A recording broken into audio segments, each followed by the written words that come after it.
अस्सलाम वालेकुम everyone, this is D2 exercise 13A और हम उसका क्वेश्चन नंबर 3 कर रहे हैं, क्वेश्चन नंबर 2 कर रहे हैं। इसमें हमें बतानी है कि लाइन ऑफ सिमेट्री कितनी है। क्वेश्चन नंबर 1 में हमें बतानी थी लाइन ऑफ सिमेट्री जिसमें नहीं थी। अब हमें बतानी कि लाइन ऑफ सिमेट्री किस किस में अवेलेबल है और कितनी लाइन ऑफ सिमेट्री इसमें मौजूद हैं। पहला हमारे पास दिया हुआ है आइसोसेलेस ट्रायंगल, और आइसोसेलेस ट्रायंगल के बारे में आप जानते हैं कि उसकी दो साइड्स इक्वल होती हैं और ऑब्वियसली दो एंगल्स भी उसके बराबर होते हैं, ये वाले एंगल्स भी इसके बराबर होंगे। बट अगर मैं इसको यहाँ से ड्रॉप ऑफ करता हूँ एक लाइन, तो ये यहाँ से यूँ फ्लिप होगा बिल्कुल इक्वल पार्ट में, ठीक है। बट इसके अलावा कोई और मुझे नहीं लगता, अगर मैं यहाँ से यूँ लेता हूँ तो ये लाइन बड़ी है और ये छोटी है, ये आपस में फ्लिप नहीं हो सकेगा। तो इसमें एक ही लाइन ऑफ सिमेट्री अवेलेबल है पार्ट 1 में। पार्ट बी के अंदर अगर हम देखें तो सिर्फ मुझे यही लाइन नज़र आ रही है कि यूँ फ्लिप हो सकती है, ये इस तरह से क्लोज हो सकती है। लाइन ऑफ सिमेट्री इसमें सिर्फ एक ही अवेलेबल है, तो पार्ट बी में भी हमारे पास एक ही लाइन ऑफ सिमेट्री है। और अगर सी में देखूं तो मुझे सिर्फ ये महसूस हो रहा है कि मैं इसको यहाँ सेंटर से काट सकता हूँ। ये इस पर आकर फ्लिप होकर बैठेगी, ये इस पर, दोनों आपस में कोइंसाइड करेंगे, दोनों जब ये यूँ फ्लिप होगी बंद होगी तो। और अगर मैं यूँ करता हूँ तो ये दोनों यहाँ आकर बैठेंगे, इसके ऊपर फ्लिप होकर नहीं बैठेंगे। डायगनली काटने की कोशिश करते हैं यूँ तो भी ये पॉसिबल नहीं है, तो इसमें भी सी पार्ट में भी सिर्फ एक ही लाइन ऑफ सिमेट्री है। डी पार्ट देखें, एक तो इक्विलेटरल ट्रायंगल है, इसने जब यूँ काटा आपने इसको तो डेफिनेटली ये इसके ऊपर फ्लिप हो जाएगा। यहाँ से काटा आपने इसको ऐसे, एक लाइन ऑफ सिमेट्री यहाँ से लिया आपने तो ये यूँ फ्लिप हो जाएगा। और एक लाइन ऑफ सिमेट्री आपने अगर यहाँ से ली, यूँ काटा है, तो फिर ये इसके साथ फ्लिप हो जाएगा। ये यूँ भी ऑफ होगा, यूँ भी ऑफ होगा और ये ऐसे भी बंद होगा। तो इक्विलेटरल ट्रायंगल के अंदर 3 लाइन ऑफ सिमेट्री हमारे पास अवेलेबल है। ई की अगर हम बात करते हैं तो मुझे महसूस होता है कि इसमें शायद 2 होंगी। अब कैसे देखें, एक तो ये यूँ फ्लिप होगी, यहाँ से यूँ लाइन ऑफ सिमेट्री एक आएगी तो ये इसके ऊपर आके बैठ जाएगा बिल्कुल।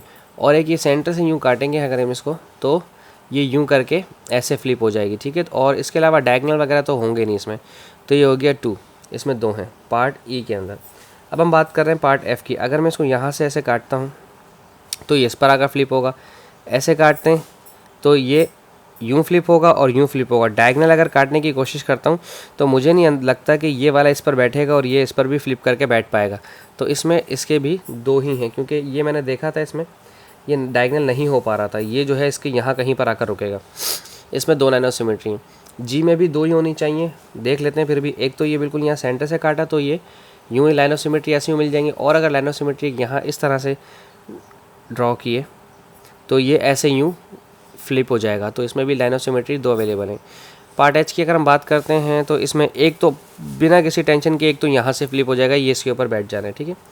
और एक ही यहाँ सेंटर से इसको अगर हम ड्रॉ करेंगे सिमेट्री ऑफ लाइन तो ये यहाँ से यूँ बैठे। अच्छा, ये थोड़ा सा मेरा ना आपको लग रहा होगा ये ज़्यादा स्पेस है कम है, ये नॉट ड्रॉन टू स्केल है इसलिए ऐसा महसूस हो रहा है। ये इस पर बैठना है और ये इस पर बैठना है, तो इसमें भी लाइन ऑफ सिमेट्री 2 अवेलेबल है। अच्छा, अब आ जाते हैं आई में।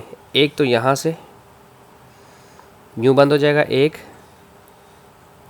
फिर ये 2, अच्छा, और एक्स है तो इस तरह से यूँ बंद करेंगे, ये इस पर बैठना है और ये इस पर बैठेगा 3, और इस तरह से भी डायगनली भी काटेंगे तो ये वाला इससे, ये इससे, ये वाला पार्ट इससे, ये वाला पार्ट आपका बैठेगा इस पार्ट पे आकर और ये वाला पार्ट बैठेगा इस पार्ट पे आकर। तो इसमें ये एक्स था तो इसकी 4 लाइन ऑफ सिमेट्री हैं।